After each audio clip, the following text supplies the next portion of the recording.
something special about teaching in urban schools. It's definitely not easy. To speak up and not speak low, it is important because in the past, people had to sing and march loud for freedom. That was my first election I got to vote in. I remember writing it in because I was in college, and it's just so cool to see that the kids don't know any better. Like, oh, that's just like, I'm beaming. Like, it's so cool. It means to me that our ancestors have been through tough times and they're singing a song about it. It makes me feel hurt that they had to go through that. Oh, that's a really good one. That's a 4th grader. It was just so awesome to have those conversations about segregation and stuff with them, especially when some of the classes, I'm the only white person.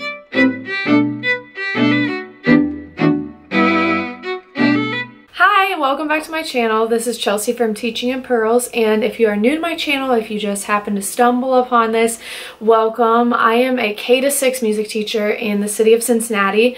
The school that I teach in this year is 100% poverty. It's about 90 to 95% African American.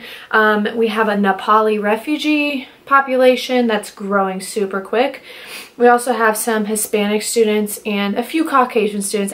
I teach all 700, well, there's about 700 right now. They move in and out a lot, but I teach all the kids, kindergarten through 6th grade, and so I get a pretty good feel for our demographic, and if I had to count, I'd say we probably have about 15 white students, maybe, well, definitely less than 20. We have like 50 ESL students in total, and most of them, I want to say, are Nepali. The one thing I want to talk about today is my unit that I did on the Black National Anthem, also known as Lift Every Voice and Sing. So once I knew that I had this, so this is a new teaching job for me this year, and once I knew that I was working here and I knew what population I'd be working with, that it was mostly African American, I was like, oh, we have to do Lift Every Voice. I mean, I would do that at any school, but this in particular, I'm like, that's perfect. We pretty much were chocked full of stuff in the beginning of the year. Well, first off, August to October, I was floundering because it was my first time teaching K-6 elementary. I had taught middle school choir before, so I was like doing everything random under the sun, trying to get all these different materials and activities in because my kids had had a long-term sub, not a music sub, for the past couple years, so they don't know, they're not really on par with where they need to be with music curriculum. So I'm trying to do everything, and then November, December, we had to focus on our holiday program that all the grades participate in, and then we got to Christmas break, and I had some time to really reflect, and I was like, what do I want them to learn? I knew I wanted to do a ukulele unit because we got a donation of 40 ukuleles, which is amazing. I knew that I wanted to do some more with the ORF and recorders for the older kids, and I wanted to do something really special for Black History Month. Although, in my opinion, especially teaching the population I teach at, it's not a month, you know, for us, but that is a good time to bring some of these conversations into light, while I know that their other classrooms are also discussing things about Black history and so on and so forth. So I decided that this year we would really focus on the Black National Anthem, and it took me about 3 weeks to get through all of the content that I wanted to. We didn't get into as deep of discussions with K-2, so their lessons with the Black National Anthem really were more like listening and talking about it. I didn't really expect them to memorize any of it because they can't really read that well at all, and memorization is really hard. That's why it takes us 2 months to get ready for a holiday program. But with grades 3 to 6, we had some amazing discussions, and I really just pulled this stuff out of my butt. I'm gonna be honest, I never had learned this stuff in my schooling. I had never taught this before. I definitely had never taught or been taught. I was gonna say been learned.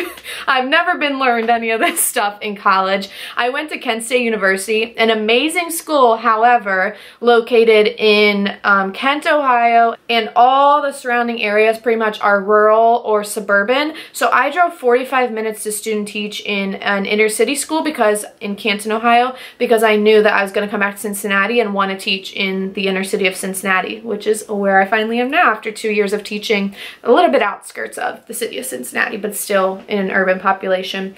So I never, we didn't really have much training in diversity or anything at Kent State. Nothing against the university. As I've come to talk to other people, I find that that's a very common thing, that most schools are not preparing us well for teaching urban populations. And I truly think that teaching in an urban population is definitely a calling.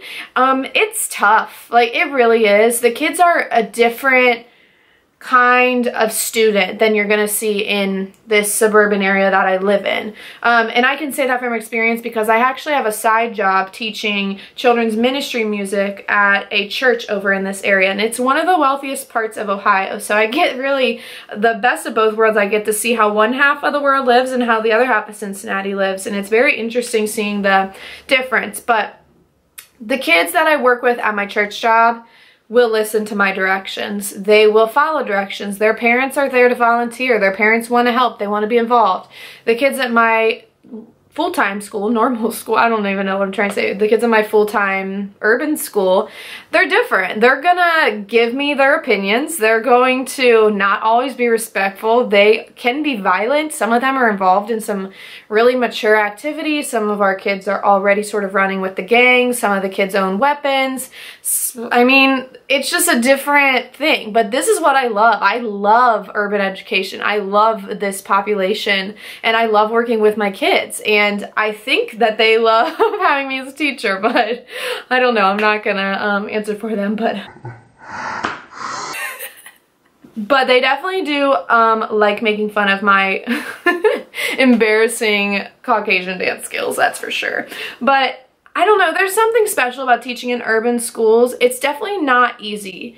The discipline part, you have to be prepared for. It takes practice to get used to the discipline. It takes a lot of experience, but if this is where you're meant to be, I think that teaching in an urban population is so rewarding.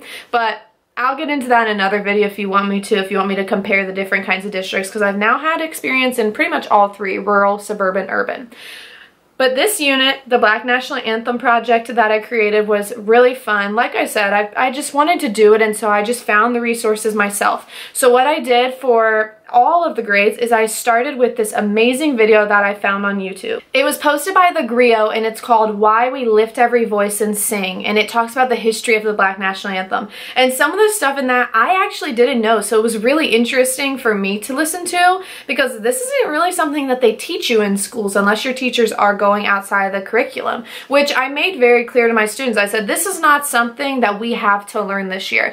We are learning this because I think it's important for all of us to know this. And especially the African American students, it's really important for us so that everyone can learn how to respect the culture. And here's the issue with some of my students is this video, they interview random people and they ask them if they can sing any of the words, and the kids will make fun of like everything. My students make fun of literally anything in the world. It could be the coolest person in the world, they'll still find a way to cap on you.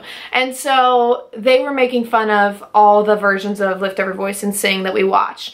And so I looked at my students and I said, let's look around the room here. There are only 1, 2, 4, whatever class it was. One class, I was the only white person, everyone else was African American. So in that class, I'm like, there's only one white person in this room. If this was switched and you were the only African American person in the room, in a room full of white people, if I put this Lift Every Voice and Sing on and you knew that this is referred to as the Black National Anthem, which we learned in that video was established by the NAACP, so like it's a thing. I said, so if this was switched and you were the only African American in a room full of white people, would you want them all sitting here laughing at it? Like, would you want them making fun of the way it sounds and making fun of the people singing it? Or would you want them to sit and listen to it respectfully and just listen to it and move on with their day?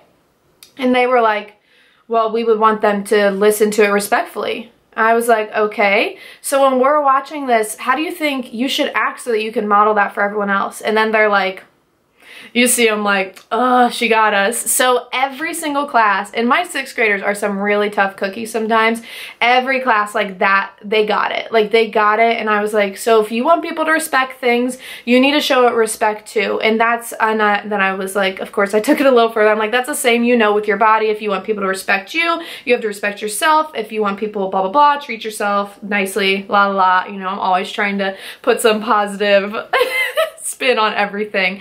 But that really got to them. And so for the rest of the unit, the next 3 weeks, they were really taking it seriously and really being respectful. And there were a few times where one kid would like cackle and another kid would be like, oh, we need to be respectful if we want people to respect this. And I'm like, yes, like they're listening. And it was so awesome. So how I introduced the unit is I said,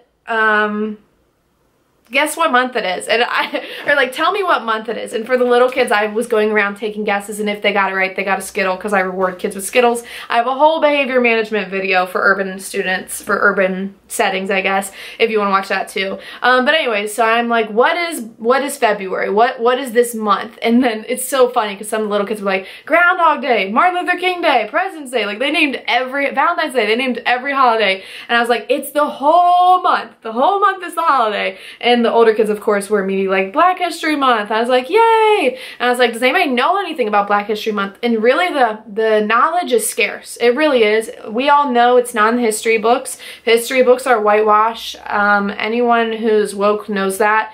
But anyways, then I'm like, did you guys know? You know there's a national anthem. Oh, say, can you see it by the dawn's early light? People sing it at baseball games, basketball games, whatever. Oh yeah, I've heard that, I've heard that, I've heard that. I said, well, did you know that there's a Black national anthem? And they're all like, huh? And I'm like, yeah, just hold on. And so then I show them this video, why we lift every voice and sing. And in the video, it talks about why they created it and where you might have heard it. And so one of the women mentions, and then they played the song too. And then after we watched that video, sorry, I'm getting sidetracked. After we watched that video, I show them a really great version of Lift Every Voice and Sing. It's sung by an all African-American male a cappella group. They're called Committed Sings on YouTube. I think it might be the first video that pops up if you type in Lift Every Voice. But the kids really like that, and I love having male African-American role models for my kids because that's something that they are lacking a lot of. Typically, especially when it comes to music, there's a lot of famous female artists that have good respect behind them, but there's not a lot of male artists that don't have connotations with drugs, gangs, sexual things with them. So it's nice for them to see like very clean-cut African-American male role models as well. So that video is awesome, and it's really well written. The melody, or the harmonies, are beautiful. They do a great job. So we watched that version and the kids listened respectfully. I think there was like one class where I had to pause it for a second, and then the kids, like, they checked themselves and they were like, okay, we are listening, like, we'll be respectful. Then we talked about the video, and I sort of just reiterated everything that's in the video. I'm not going to do that to you now because you as a teacher can watch the video and figure out what parts need to be broken down. Some of the language is a little bit confusing for kids, especially when their reading levels and stuff are so low like mine are. But then I said, did anybody hear what the woman said about HBCUs? Does anybody know what an HBCU is? And this typically is when we are in the second lesson. So all of that pretty much took the first lesson, talking about respect, the background of the Black National Anthem, and a little bit about Black History Month and why we celebrate it and why everyone needs to celebrate it and why it necessarily doesn't have to be a month, but it's nice to have the reminder every year. So then somewhere this would spill into the second lesson. It really wasn't defined. It just depended on how much conversation we had. Some classes like to talk a lot and some classes don't, as you know. And I only see them once a week for 45 minutes. So when I'm saying 3 weeks, I'm saying like three separate lessons.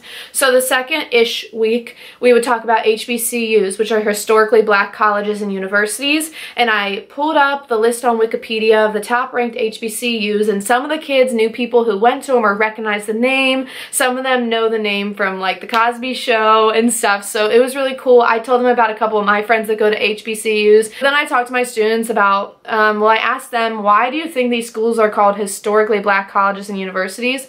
Then we got into the conversation of segregation. That's hard to say. Conversation of segregation. And segregation is very strange for my students to understand. Keep in mind, a lot of my students weren't even born when 9/11 happened, which is insane for me. I mean, I was in 3rd grade, so like I'm super young, but they seem so super young. Like that just seems like it wasn't that long ago. So segregation is like dinosaurs to them, basically. So then I broke down for them that Civil Rights Law of 1964 was not that long ago. We actually have people who work in our school building. One of them, who they all know, I asked her, I said, were you involved in the Civil Rights Movement? She said, I actually was in college when the Civil Rights Law was passed. And so that was such an interesting thing for my kids to understand. Look, segregation was not that long ago. Some of your grandparents were alive when things were segregated. White people and black people couldn't drink from the same water fountain. White people and black people couldn't go to school together. And I tell them, I'm like, yes, this is so strange for me and you to feel that way, because neither of us in our generation, most of the teachers here too, we haven't experienced segregation. But if you talk to people who were alive back then, I was like, why do you think they sang Lift Every Voice at President Obama's inauguration? Someone eventually would get to the fact that he was the first African-American president, which is so funny. Some of my kids didn't know that. Like my little kids, like they grew up in a world where Obama was president, and like that's what they know. And I think that's so beautiful, but it's also so strange because I know what a big deal it was. That was my first election I got to vote in. I remember writing it in because I was in college, and it's just so cool to see that the kids don't know any better. Like, oh, that's just like, I'm beaming. Like, it's so cool to me. But anyways, so I really had to get through their head that segregation seems so crazy to us, but it wasn't that long ago. And how amazing do you guys think it was when people who couldn't even drink through the same water fountain as white people were able to see an African-American president in charge of the entire country? And the kids were like, yeah, that was probably really amazing. And so the segregation conversation and the HBCU conversation, which by the way, like all my students want to go to HBCUs now, which is so exciting. I told them about Central State, which is in Ohio, and they just thought it was so cool. That conversation took almost the whole second lesson because the kids wanted to talk about it. And yes, I'm white, and like I'm like one of the whitest people in the world. Like I have my Starbucks gold card, like I have a chihuahua, like I'm pretty like stereotypically white, like for real. But my kids appreciate that I'm here to have these conversations with them, and it's good that we can build these relationships because this is only gonna further their ability to communicate with people who are different from them in the future. It was just so awesome to have those conversations about segregation and stuff with them, especially when some of the classes I'm the only white person. So think of like how slightly uncomfortable that could be for me when I'm saying like, yes, like white people would like not let you in their restaurant, and they're like, why would they do that? I'm like, because they were not good. So anyways, I also really figured out that the kids can't decipher between slavery and segregation because both seem so far away to them that they didn't understand like the difference. So I had to make it clear, slavery was a really, really, really long time ago. No one who's alive now was alive during slavery. Segregation was because, and then I had to like link them together to explain why we had segregation. People still didn't value other people as much as they valued people who looked like them, etc., etc. So then on to the third lesson. And the third lesson for the little kids, my primary babies, and for the big kids too, while they were doing this next part, I just showed them a bunch of versions of Lift Every Voice and Sing. There are so many different amazing versions on YouTube that you could spend days watching them because all the renditions sound different, and I just love exposing my kids to all those different types of music. And there were different renditions. There was a kid playing it just on the saxophone, and they loved that one. There was one with an all-girls group. There were HBCU college groups singing it. There's so many versions, so I would just let them play pretty much the whole bell for the little kids, and then pretty much the whole bell for the big kids. But the big kids had a writing assignment. I like to do something to like sum up my lessons, even if the lesson's like 3 weeks long like this one was. And so what we did is, I'll show you a little clip of the question. My very makeshift writing area with my handwritten prompts. What does Lift Every Voice mean to you? Why is it important? How does it make you feel? This could obviously be prettier, but it works. The students put their answers on post-it notes and put on the wall. Some chose to write their name, some didn't. Here's some good ones. It reminds me about who died in my family. It makes me feel better when I cry and very excited. Lift Every Voice and Sing is important because it's the song when liberty was won. It makes me feel sad because it makes me feel happy inside. So conflicting emotions. Lift Every Voice makes me sleepy. I told them their opinion can't be wrong, so yeah, that's not wrong. Lift Every Voice tells people you want freedom. It's important because everybody wants freedom. It makes me feel happy. It makes me feel superb. Oh, big word. It makes me feel happy and to not give up. It means hope. It makes me feel happy. I feel happy about it because they are trying to freedom and live a happy life. To speak up and not speak low. It is important because in the past, people had to sing and march loud for freedom. Lift every voice. Lift up your voice. It is important to me because it's about the history, and history is important. It makes me feel happy. It makes me feel loved and happy. It's important that it helped to get freedom. It's important because it shows you don't need to know how to sing. It makes me feel good and ready to lift my voice. So I guess he's saying that anybody can sing it. Lift every voice and sing makes me hopeful. It means a holiday for blacks, for presidents. It makes me happy. Okay, so they're talking about Black History Month, and then we also did this lesson over President's Day weekend, so they sort of mixed the two up. It means to me that our ancestors have been through tough times, and they're singing a song about it. It makes me feel hurt that they had to go through that. Oh, that's a really good one. That's a 4th grader. It makes me feel happy of the song. It makes me feel peaceful. It's important because black people did not have freedom. It makes me feel free. It makes me feel happy and peaceful. It means that everyone should be fair to each other. It makes me feel happy. It means freedom to all of the African Americans. It's important to remember our past trying to get freedom. I love that one. It is important because black people did not have freedom. It makes me feel free. It is important to me because what happened in the old days and what slavery was so sad. Sing a song is all about freedom. It makes me feel confident. This music is about freedom. It makes me sleepy. It's like it's telling a story but in a song. Lift every voice feels great when I hear it. I love it. Lift every voice and sing means it's an important song of the whole world. Yep. Lift every voice means to bring voices in. It is important because it is related to Black History Month. It makes me feel good inside. It makes me feel good about me. This song to me means colored people matter and aren't nothing. It is important because it celebrates African Americans' freedom. Lift every voice means to me that kids should be mean to each other. Okay, I know this girl and I'm pretty sure she meant shouldn't be mean to each other. I'm gonna have her fix that. I think lift every voice means to sing and have fun. It is important because it tells people how you feel.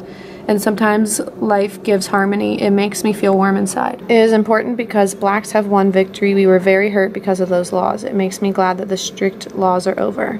So that was such a great thing to add at the end because it really let kids reflect and it let them think a little bit deeper and have their own opinion about it.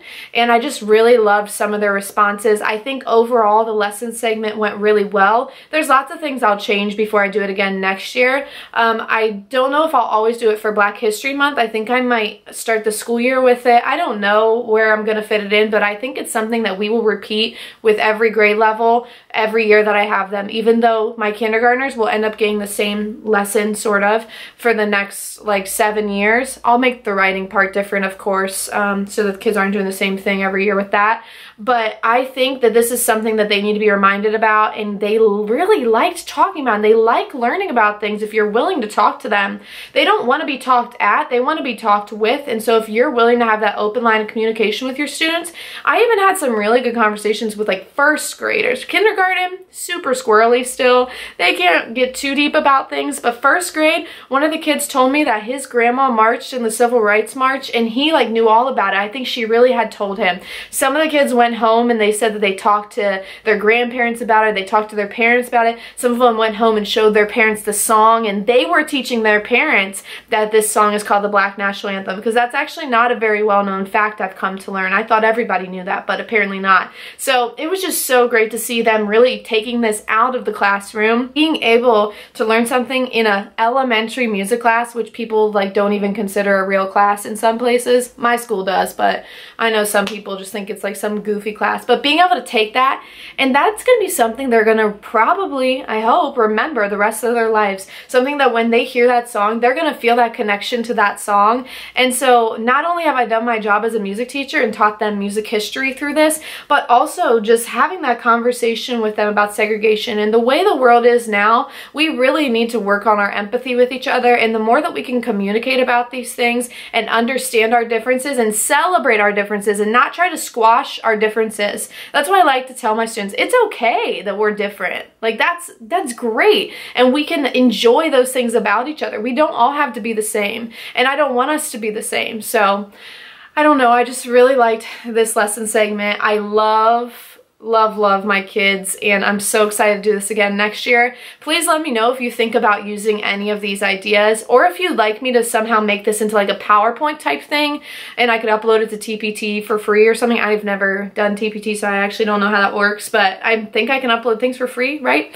So let me know if you'd be interested in that. But if not, you can check out any of my contact information, my social media information. It's all in my like description box below. Please subscribe and stick around, because I'm going to start doing this big old series about teaching in interviews and what to wear, and all the interview questions I was asked throughout my entire interview process in the past 3 years, because I've actually changed jobs before, so my college interviews and my after I had been working interviews. So I'm excited to share all of that stuff with you, and I hope you'll stick around. Give it a like so it can reach more teachers, because I think this is a topic that could be taught. It doesn't have to be music class, it could be taught any freaking where. We just need to have these conversations so we can build into our children and make this next generation the best generation.